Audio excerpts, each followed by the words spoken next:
Hello everyone, it's TJ with Avidyne. In the following short video, we're going to be discussing the IFD interface with the Avidyne Integra systems.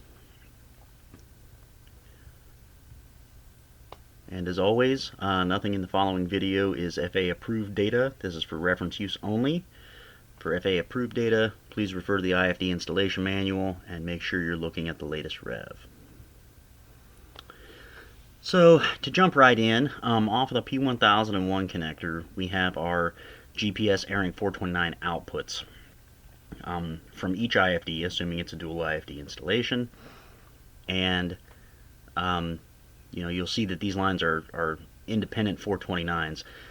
Now, all of these installations were factory OEM installations, so bear in mind that there's other pieces to this that are not shown here. So for instance, this GPS Airing 429 out, in this drawing it's showing it going to the PFD, which it does, but it's also paralleled off to the MFD in every one of these installations.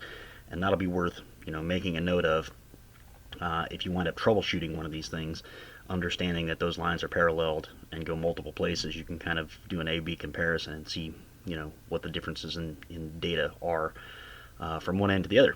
So let's just discuss the PFD side of this thing.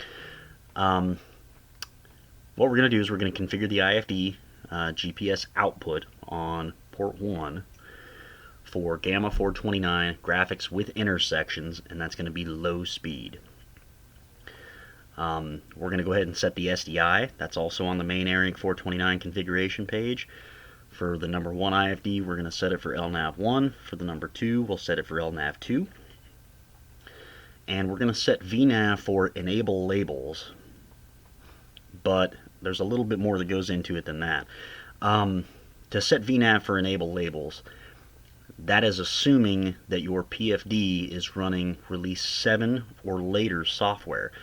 If it's not running release 7 or later, even setting enable labels is not going to give you GPS vertical guidance on the PFD. So the PFDs, the Entegra PFDs, have to be release 7 or later in order to do vertical guidance on a GPS approach like an LPV. So if you're not sure what software level your PFD has, I would highly recommend visit our knowledge base and take a look. We've got all those software levels posted out there where you can dig in and make sure that the PFD that you're connecting up to even has that capability. And next we're going to talk about the output from the PFD to transmit channels 0, A and B. And on this line, this is where it's going to feed across all of your airspeed, altitude, OAT stuff, baro-corrected altitude, among a handful of other things. And what we have found on these is a lot of the factory OEM installations, this data input was set up for Sandell EHSI, and what we have found is that's not the optimum setting here. Keep in mind the IFDs can do a lot more than the old Sandell systems could. So, or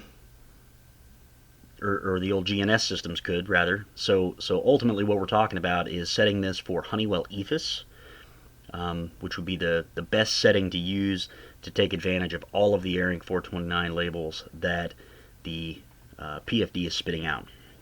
Now you'll notice this transmit line out of the PFD is also paralleled to both GPSs. So you should never have a scenario where you're getting good data from your PFD on one but not the other. That almost always points to a configuration problem or a bent pin or something goofy like that. Again, this is going to be low speed Airing 429, and we're going to set that for Honeywell EFIS on the IFD. And then we have our VOR localizer glide slope Airing 429 output.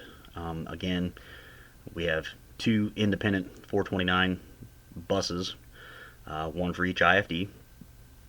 We're going to set those both for low speed. We're going to set the data section up on this VOR localizer glide slope Airing 429 page for VHF 429.